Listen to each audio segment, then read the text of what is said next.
Hello and welcome to Center for Victory's podcast of Your Best Day Yet. At Center for Victory, we're here to help unlock, reinforce, and enrich relationships through personal and professional development. I'm Eric Guy, Chief Victory Officer here at the Center for Victory. With me again today is Mr. Caleb Kolb. Welcome back. Great to be here. All right, and we're going to talk about we've already talked about our adventures a little bit over this summer, but one that we talked about last time was Fuji. We're going to go into the canyon. So we went from the cold wind and rain right into the heat. Over 100 degrees in the canyon. Yeah. And, and one of the things that I think strikes me with the canyon, that is not for the faint of heart. That was probably one of the hardest things I've ever done. Yep. Yeah. The canyon in my life. Yeah. The canyon is for sure the single hardest day, like the hardest single day of any trip that we offer. I mean, it's 24.6 miles in one day from the north rim of the canyon to the south rim. It is a butt kicker. Yeah. And it's not flat. No, it's not. You're going down. You're going down 6 and coming up 8? Or yeah. So, I mean, you're going down, from the north rim to Phantom Ranch is about 14. And then you head out and you start heading up towards Havasupai or Indian Garden. And then from there, everybody's like, 4.5 miles left. We've already gone 20. But then it's all, switchbacks up to the top. So. And those are probably the most wicked switchbacks I think I've been on. Yeah. There was one where I actually started second guessing myself. Like, am I going the right way? Yeah. Like, I knew I was going the right way, but I still started. I'm like, I don't know. Like, was there something that I missed? Yeah. And that's the thing that, we tell people there's really only one wrong turn that you can make in the canyon is if after going over the Colorado River, after you go over the bridge, you have the opportunity to turn left, which would be South Kaibab Trail. Mm-hmm. And then you have the opportunity to turn right, which is Bright Angel. And there was no water up the South Kaibab, and the rest of our crew is going up Bright Angel. So that's the one thing you want to make sure you take the right over after the Colorado River. Yeah. But I mean there's a couple neat things. We went. You took there was a group, a company that was fascinating, and they'll be on the podcast here soon as well. That was really cool to see them. And he's given me permission now. I keep talking about him on the podcast, just different things here and there, because I was just fascinated with this team from a leadership perspective. Yeah. And he had a lot of young people. Leader Brian Hess from the Pavement Group. He's given me permission now to use his name. That's probably something I should think of. I just started. I'm just name drop anyone. Like, I should have permission for that. And his team of young people. I always, because the big thing nowadays with companies is like we can't keep young people engaged. These folks were locked into his leadership. And it's fascinating. And he'll say it's not all him, but I mean he's a big part of it for sure. They are locked into his vision. But anyhow, what got me thinking about it is I was with him pretty much the whole day. I think because we were, we were pushing the age average up. He and I, and we were bringing it down. And so that was kind of weird being the older guy now. I used to being the younger guy. But it said they did a video, and I think in that video it said, hey, look, and I've heard this a lot, you go in the canyon one way and you come out and you're a different person, you're a different man when you come out. And like there's a lot of truth to that, isn't there? There's a lot of truth. And how many times have you done that with people? So we go so we do 2 trips a year typically, and maybe doing more next year. Right. But typically we do a September trip and a May trip.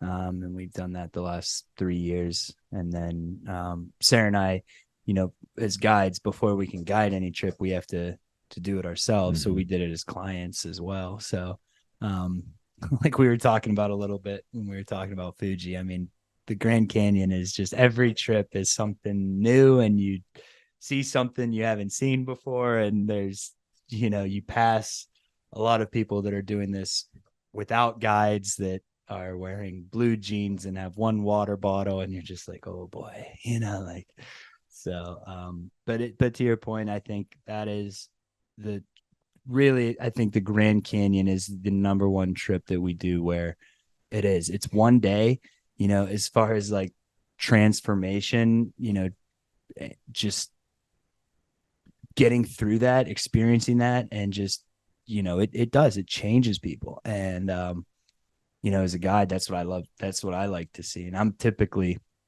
in the back. They call, I'm the caboose, Yeah. So, the guys, the folks that are doing really well typically aren't walking with me. Right. It's typically, people that are having, are walking a little bit slower, or having some pains, or, things like that. And so, it's just really, cool to see that, those folks get through that and get out on the other side. And they're like, everybody says like it is, oh, it's like cliche to say that, but it is, it's true.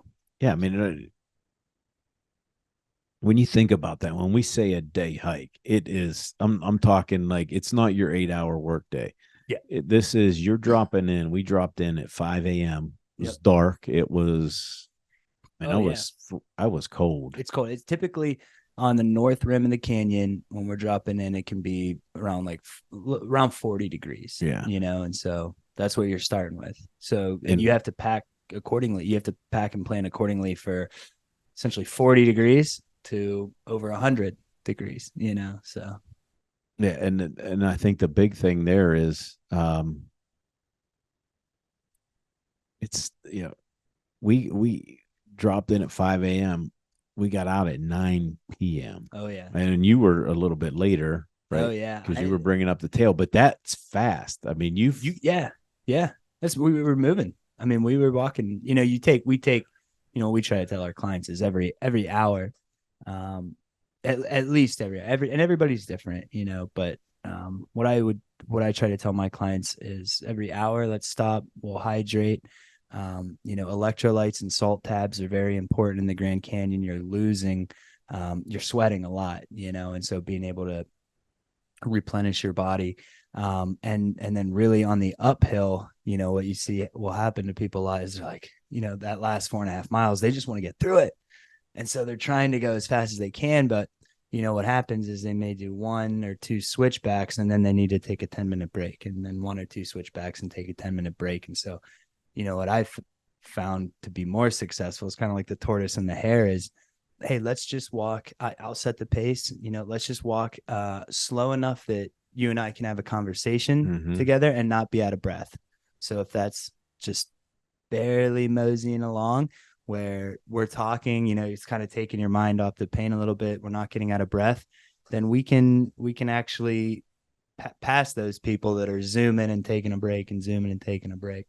And a lot of that rest, step, pressure, breathe, staying hydrated. So it is the Grand Canyon is just such a unique combination of like these adventure trips all packed into one day, where your emotions are a roller coaster, your physical, how you're feeling is a roller coaster, which all culminates with, when you get out, depending on the time, either ice cream or pizza, It could be a whole pizza. It could be a whole pizza. Yeah. Like some of my friends. Yeah. I mean, it a big pizza. Thank you, Kevin, for that. He's like, I got pizza. I'm like, Kevin, you are the man. Dude.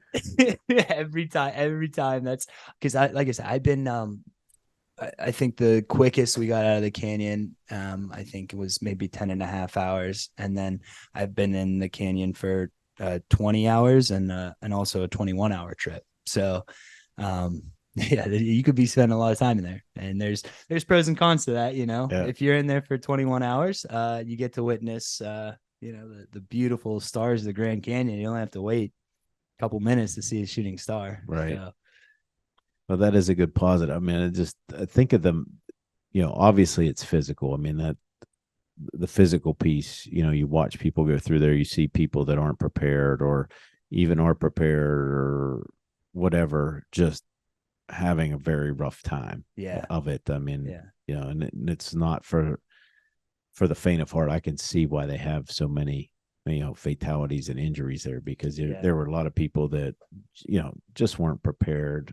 Saw a couple people wearing flip flops. I'm like, the You one see lady that was kind of wobbling, remember Yeah. that we had Yep. passed, that was, You see it all the last 3 times that I've done the Grand Canyon, every trip we've stopped to, that somebody that's not on our team is just really, really struggling. I mean, that, all right, hey, do you have electrolytes? Do you have water? Do you have food? Like, where are you? All right, well, let's get you out of the sun. Let's get you hydrated.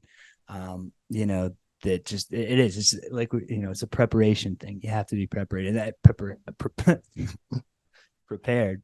And I think, what was cool about the team that we were on, with the pavement group, is I thought they did a great job. And we had a lot of team calls ahead of time. We all went to public lands and, went through gear that we use. And they did, that team was amazing. They really did well, so. And it was nice. I think for us, a couple things. What was nice was, having somebody like K2 Adventures that has, I mean, done it so many times. You got somebody, I mean, Kevin next year, he's going to be climbing Kilimanjaro for the 50th, Yeah. 50th time.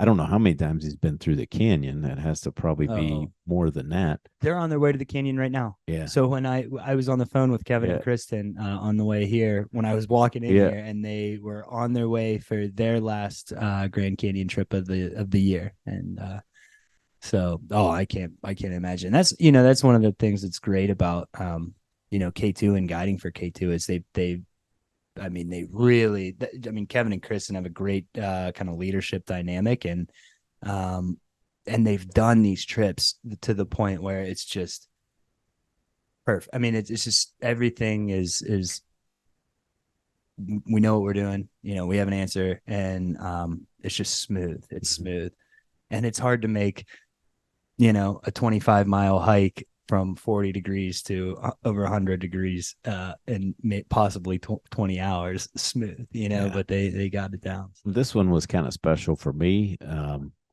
just because my wife Tammy went, and there was a lot that she prepared. The preparation was actually fun, with her, because it gave us a lot of time to walk. I mean, there were times around the park where we did 6, 7, 8 miles, or we're going, and the little hike we did even to prep even the week before. I mean, just getting out and going and doing that. But to have that. Now, I don't think she's going to want to do it again. I was going to ask. I mean, she's like, this is a one and done. But when you can consider all that she's overcome, right, and just the mental piece, very, very, very proud of both of us going through, but very proud of her doing that. If people read my book, you find out that when she was very young, when she was pregnant with our daughter, who's now 22. She had a stroke, and I'm not talking a little one. I'm talking about full left side paralysis on meds, and she has just been determined, and that's part of what we do here. I mean, that's part of my teaching, the neuroscience, all that.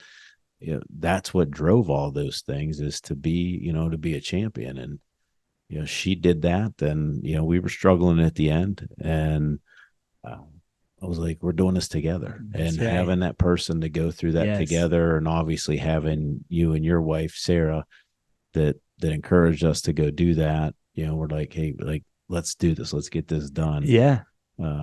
But having somebody else to, just be aside, to be encouraging you. And then, their team, right. That was pretty neat to see. I mean, we had our own. That was such a fun team dynamic. I mean, I've never done that trip and been like, the bus ride was one of the most fun things. Like the bus ride was so super fun, just getting to know everybody and interacting, and it seemed like as we went on, if there was somebody that needed an extra salt tab or didn't have it, but had electrolytes or something, or sunscreen or whatever it may be. Like, somebody's got something for everybody. And that was a really cool, just that team dynamic was awesome. Yeah, I was talking to actually Brian yesterday, the owner of that company, and yeah, I was saying it was so neat to watch you guys go through that, cheer one another on,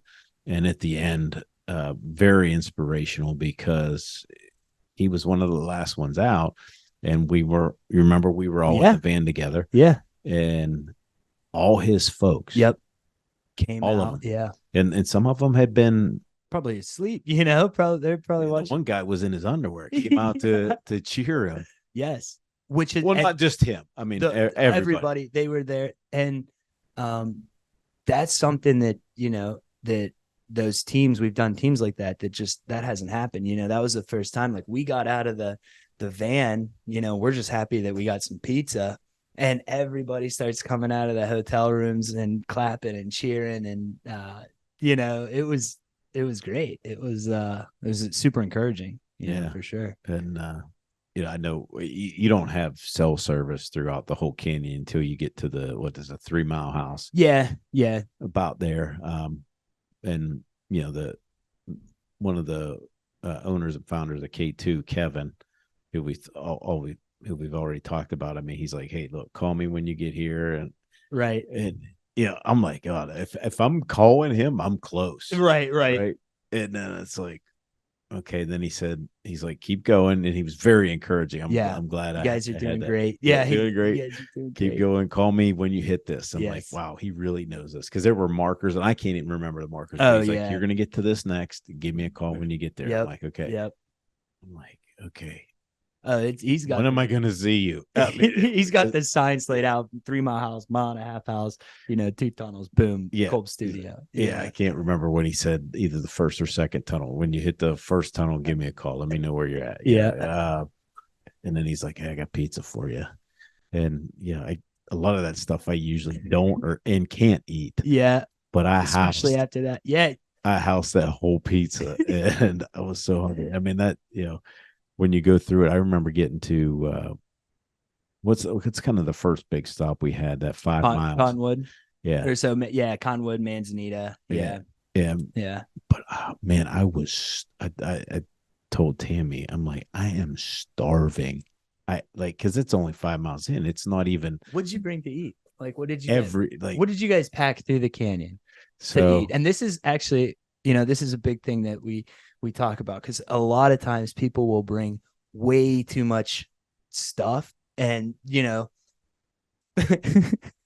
ounces equal pounds equal pain, and so like people are beat up, and it's like, well, I've got X amount of pounds of beef jerky and this and that and bars and things like that. What did you guys carry when you went through?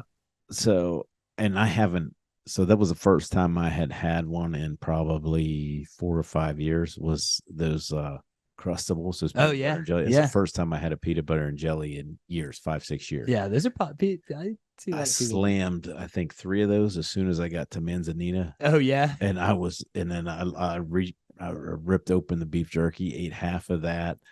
I was like, because I'm used to fasting all day, right. And again, I didn't do that. They because he's like, Kristen, and more so Kristen was, and Kevin, but more so Kristen was saying, hey, look, if you're doing that kind of stuff, this is the time to cut that out, because your body needs energy. It's fuel. You need to fuel your body. I think I had a couple oranges. I had a banana. Yeah. I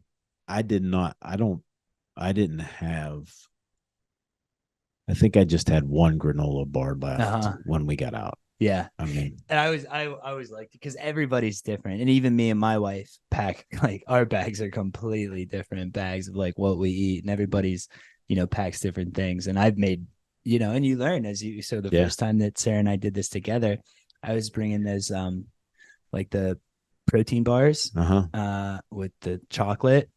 Well, when you get to Phantom Ranch and take that out of the wrapper to eat it, it's just completely melted. So, you got to learn and adjust as you go. And that's one of the mistakes that I make because I'm a bigger guy. Like I would bring way too much food, and so now I've kind of got it down to a science on, okay, this is what I need in my pack, and so Yeah, and then plenty of course, the salt tabs, which the electrolytes. I mean, we had been, Tammy and I both planned that. We had been for months prior to the canyon. I mean, I took the electrolytes at Fuji too, but we had planned on that and tried several different ones to get it dialed in. Yeah. But you're just not used to that, right? Right. And I saw, I was just out in Columbus this past weekend for the marathon out there, and I saw all the people cramping up, and I could just hear again, like Kristen haunts me. Yeah. Like, it's like, get your salt tab in, get your salt tab Yeah. in. We talked about that with Fuji about being coachable. Like, okay, is she just like a drill sergeant? Right. But then you start listening to it. So, well, she must know what she. Wow, I'm glad. That's why she runs. Yep. That's why. That's what I call Kevin and Kristen. They're the varsity team. Yeah. You know what I mean? So on all these trips, like Kevin and Kristen, they're the varsity team. And we say, my wife and Kelly, they may be the JV. I'm just the water boy. Yeah. I'm just in the back, like, hey, encouraging people. But Kevin and Kristen have been doing this for a long time. They know their stuff. Yeah. So, and I mean, especially when try this stuff out. If you're doing this, try your gear, try your electrolytes, try everything ahead of time, because we were lucky. We had LMNT or Element, however you say their electrolyte brand. They've sponsored us on some of these trips that we've done. And there's 1,000 milligrams of sodium in those. There's I think 200 milligrams of potassium. I don't know off the top of my head, but they're really great. But if you've never had one before, it's like drinking ocean water. So if that upsets people's stomach, you don't want to try something for the first time if you can help it in the bottom of the canyon with 14 miles to go and 100 degrees. So yeah, I mean that preparation and. You mentioned it was over 100 degrees. I said 120 yesterday, and Brian from the Pavement Group corrected me. He's like 122 to be exact. I mean, that was hot. I mean, and I don't want to hear that it's like a dry heat. That was hot. Like I don't want to hear that. Like it was hot. Yeah, but it's a dry heat though. Yeah, like put on a backpack. Yeah, and get some weight in it. We try. That's what we try to limit the amount of weight that people take. But it is like, for the guys, they're carrying a full med kit, a satellite phone, the walkie-talkies. I try to carry extra everything. I try to carry an extra bottle of water, extra food for whatever. It'll hit you. Yeah, because I mean, when we got to Phantom Ranch, I'm like, oh, and you see that thermometer. I'm hoping that thing was broken. Yeah, like that was a record day. And literally, I mean, I've been telling people, like, they're like, what's it like? I'm like, well, let me tell you what it's like. Anytime I saw water, I took my whole shirt off, and doused it in 100%. Water and threw it right back on, and within 30 to 45 minutes, that thing was dry. Yep. You can't even fathom it unless you see it. Yeah. And like, one of the things we were saying is Eric looks a lot more tan than I do on this video. Like I get sunburned really easy. And so like for me, I wear a long sleeve hooded sun shirt throughout the canyon, and I have my hat and I wear a booth typically. And the same thing, anytime I have water, I'll like completely drench like a shirt, my booth, get my hat in the stream, put it on, and it's like, all right, 30 minutes later, it's like, wow, how is this dry again? So what do you think it does to people? Again, going back to, hey, look, when you go in the canyon, you're not the same person coming out. Again, cliche, but a lot of truth. What does it do for a person to be able to do that? Yeah, and I think this is something it doesn't have to be the Grand Canyon. We've done this. We've done a lot of trips. I did one with the client that it was just a bicycling trip. We did the Gap Trail. We've done local hiking stuff. So it doesn't have to be the Grand Canyon, but the one reason that I think the Grand Canyon is so, that a lot of people feel this way when they finish is, number one, a lot of people have never done something like this before. So you have to train for this. There's a lot of preparation that goes into it. What we talk about is legs, lungs, and bum. You gotta train for this, because it is, if you're not prepared, it's going to make it even worse. And so, there's a lot of preparation that goes into this, but just the roller coaster of emotions, I think, that people go through, when you start in the dark and potentially finish in the dark, it is a long day and you're moving the whole time. And, psychologically, it's like you drop down into the canyon, the bus is leaving you. The bus is going all the way around down to the south rim to get you, so. And that's a 4.5 hour trip. Yeah, I mean, by it's vehicle. yeah, by vehicle. It's a long haul, and so I think it's like, oh boy, like we're doing this.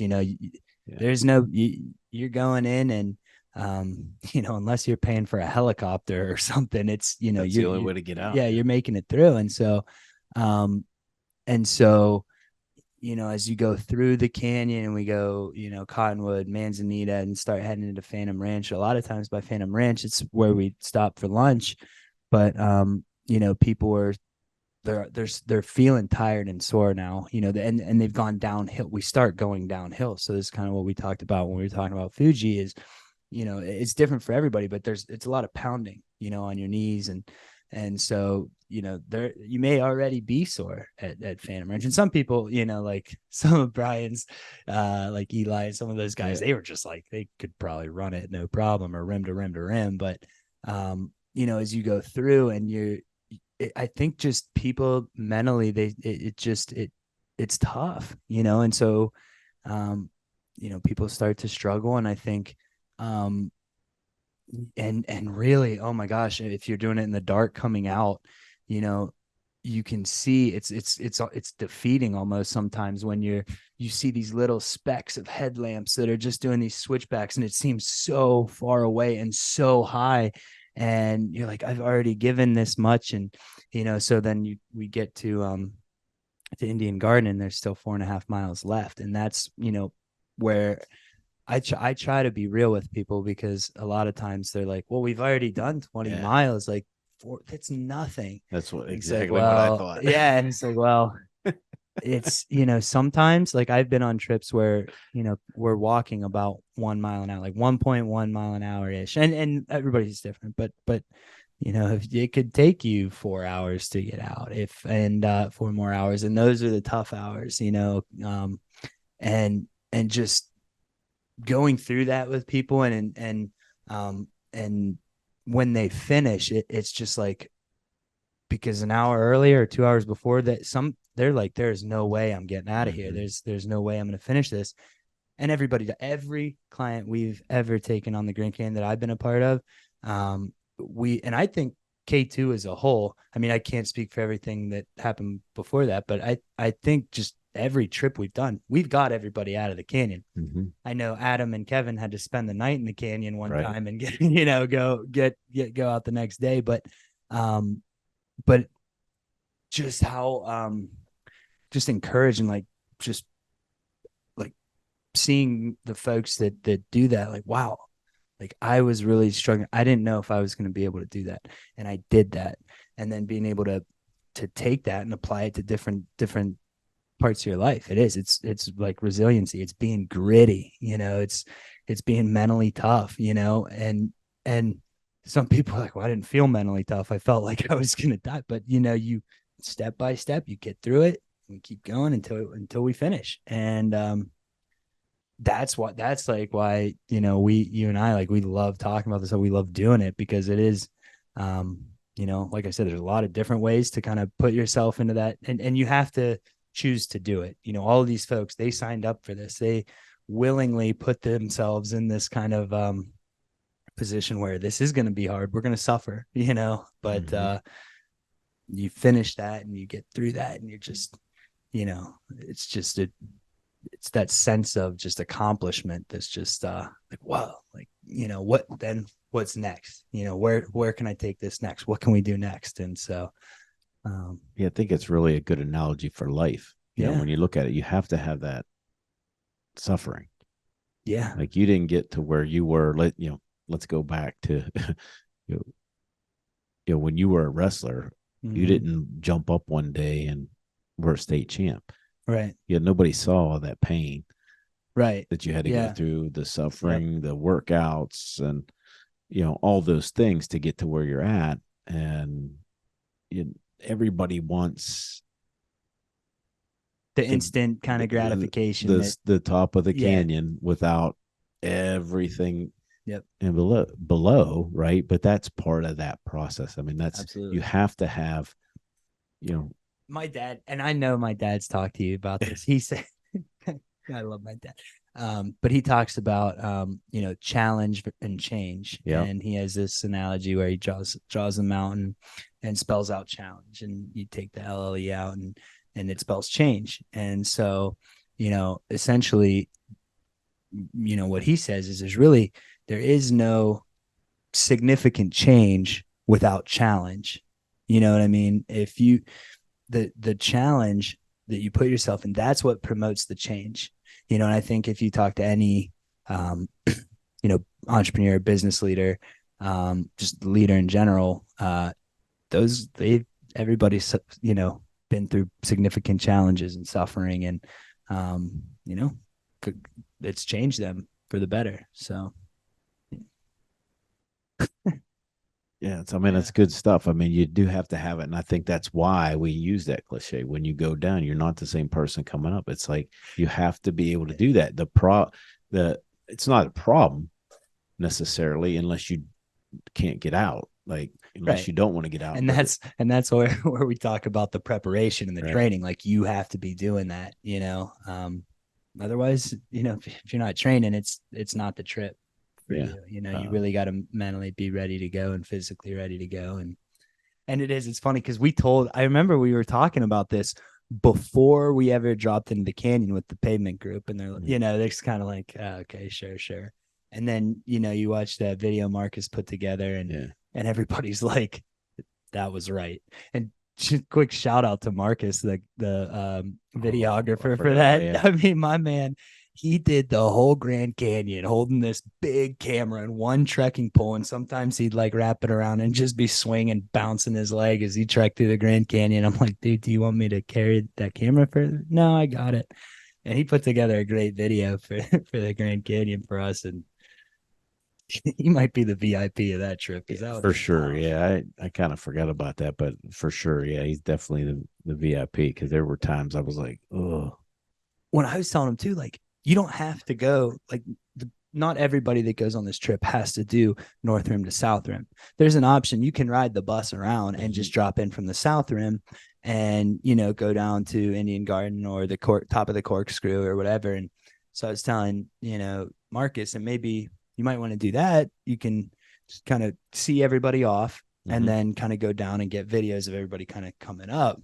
He's like, oh, I'll do it. All right. And he did it, man. I was so proud of him. Yeah, I mean, it So, was really, you do need that in life. I mean, I think too many people nowadays, you know, don't like to have that challenge, and that's why they don't yeah. change. I mean, to go back to that analogy that your dad said, I mean, that's how you have to have that little bit of suffering to go up, Mm-hmm. and because when you're done, like that's that's that it fills you with purpose. It's fulfillment. It's like because when we got done, I mean, like all of a sudden I get this rush of energy, and I'm grabbing Yeah. Tammy. I'm like, let's go get our picture next to the South Rim Rock there, and Yeah. let's find Kevin and get that pizza in me. And I just couldn't stop talking after that. Yeah. I just it's all this adrenaline. Like you finally got, literally we're on top again. But you have to. But the reason it was so fulfilling was because you went through that challenge. Mm-hmm. You went through the canyon. You went through the valley. And I'm just I'm reminded that. Yeah. Yeah. And it's so funny. The next day, you'll never see people so excited to barely be able to walk. You see people getting on the bus and they're just like, oh, huh, everything's sore and they're just jacked up. Yeah. And you saw that bull elk. Yeah. Yeah. That was crazy.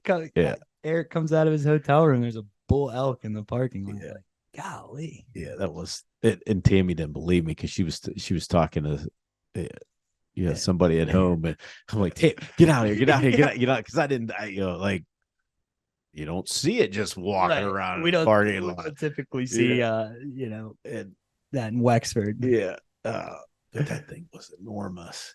That was huge. I mean, it was really big. But yeah, I mean, hopefully people will, one of the reasons that we're doing this is to just kind of, see if people want to go again, because we love to go. I know, I talked to Brian. He's going to take another group or two next year. I mean, it's funny. Because I saw a lot of the pavement group at the Penguins game this past week that we were talking about, and I couldn't believe, like, everyone's like, I would do that again in a heartbeat.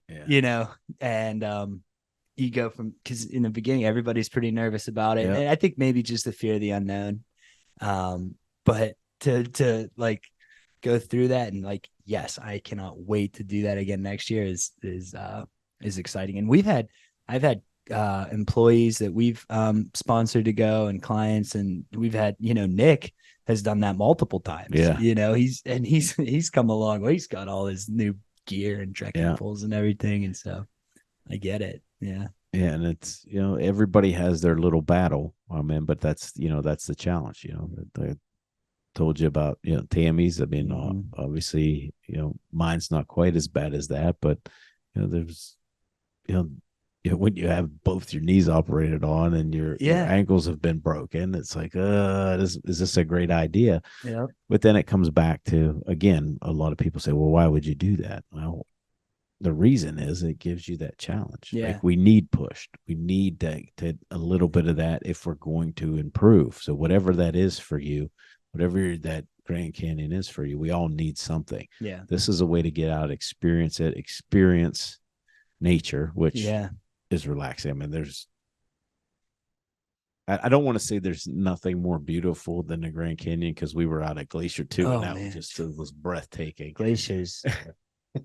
Man, that's hard to beat. But it's apples to oranges. You can't compare the Grand Canyon to Glacier National Park to it's mountains and valleys. But yeah. But I think the biggest thing with that, when you do that all day like that, and you take that adventure, is, I always come back to that saying, change a place, change a pace, change a perspective. Yeah, I love that. It changes your perspective. It does. And that's, one of the things that, because, this, like, when we were in Montana, I'm like, got 1,000 different things going on at work that are like, we get out of the park and instantly my phone's like ding, ding, ding, ding, ding, ding, ding, because you finally get cell phone service. And it's like, oh, need to answer this, need to answer that, and, some good advice that I got was just, try to be present where your feet are, and that was something that I was focused on when we were, in Montana, is like, this is gorgeous. Same thing with Grand Canyon. This is gorgeous. Like, be present, try to be present in this moment.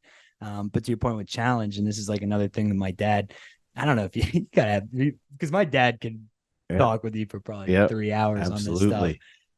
But he always used to say, if you always do what you've always done, you always be what you've always been. And so you can't be stagnant. You gotta challenge yourself. That's how you grow. So all right. Well, we'll leave it at that, because it's a good place to end. So let's leave it on a good note there. Appreciate you. Absolutely. You coming in. I'm sure, guys, you're gonna see Caleb more. I just love going to do adventures with him. We've got some things we're gonna drop either here pretty soon and or on Vision Day. We've got some things coming up for some folks where we're gonna take these adventures, make them part. I can't wait for and I'm not going to be guiding. Caleb's going to be guiding. We're going to be doing some leadership in the afternoon and in the evening. So we're going to be learning from these experiences, just like we're talking through it right here. We're going to be out and about. We're going to be taking hikes, climbing. We're going to be in the, some in the water. some rope we gotta scores. talk about Yeah. this sometime because it's like it's Yeah. gonna be awesome. Yeah. It's gonna be awesome. And then we're going to have a group that, if you want to be part of that, just to push yourselves, to have that, to push yourself, push your capacity, physically, emotionally, mentally, and spiritually. Because there's a lot of growth in it. Just like there's you have to have that challenge for the change, and that's what that brings about, and that's what we were, to let it out of the bag a little bit. That's why Caleb and I were just in Montana together out in Whitefish, which, man, I tell you we what, could do a whole epic. Yeah, we could do. But just the folks out there. I mean, the folks out there. I mean, I felt like I was family. I didn't want to leave. It is hard going to, and I know we're wrapping up, but it is hard, like being at the airport when you're on the like tarmac or whatever, like walking outside, like going into the plane, and you're like, and that sun was coming up, and it's like, oh, I'll miss you, Whitefish, And then we talked to Ian, another guy that was out there, and he's like, yeah, I wanted to move as soon as I got home. It's just like gorgeous place. Well, I mean, the last night we were there, it was just you and I going out. But the last night we were there, we're a whole table of people, kids. I mean, yeah, and barbecue Will's coming over. We were there for just a few days and had a table of friends, and everything is great. So look for that, and next year. I know we already have the dates for that. They're not on the website yet, but was it the end of July and early August? We'll be doing that. I know you're going to be doing the canyon. I'll probably we got a May and September canyon trip. Kevin's 50th summit for Achille. We're trying to get a team together for that. And then Nepal, we want to go back to Nepal next year. So that's an awesome experience too. Yeah, I don't know if I'll make it to Nepal. I think I'm Achilles. Achilles looking good. Achille is a great trip. And it's great people. I mean, I talk to our local Achille guides every week on there. We're talking on WhatsApp and Facebook, so good folks over there. So, all right, well, I'll bring you back for that too, and you're going to be part of Vision Day as well. Excited. So Vision Day, to plan my vision. Yeah. So Caleb's going to come up on stage with me during Vision Day and talk a little bit more about these adventures and about the groups that we're putting together. So, if that's January 20th, that's an all-day thing here, real close to us here. So January 20th, probably limit that to about 100 people. Last year we limited it to 50, and we had 50. Amp it up, baby. So we could see if the boss lets us have. I think she's going to let us have 100 this year. So we'll see. But it's just a great day, just to kind of cast vision, work on your goals, learn more about yourself, learn more about the people around you. It's extremely family oriented. We had lots of families there, just incredible things, happening. Even for, we had a couple younger kids there that were only, 13, 14 years old, and, the things that they've accomplished this year already. But anyhow, you'll be with us there. Have you on stage, and we'll go nuts and announce more of that later, and probably in another podcast. But that's all for today, folks. Thanks for watching. Really appreciate it. Hope you're getting a lot out of this. Hope you get a lot out of the conversations that we have, that he and Caleb and I have. These adventures have been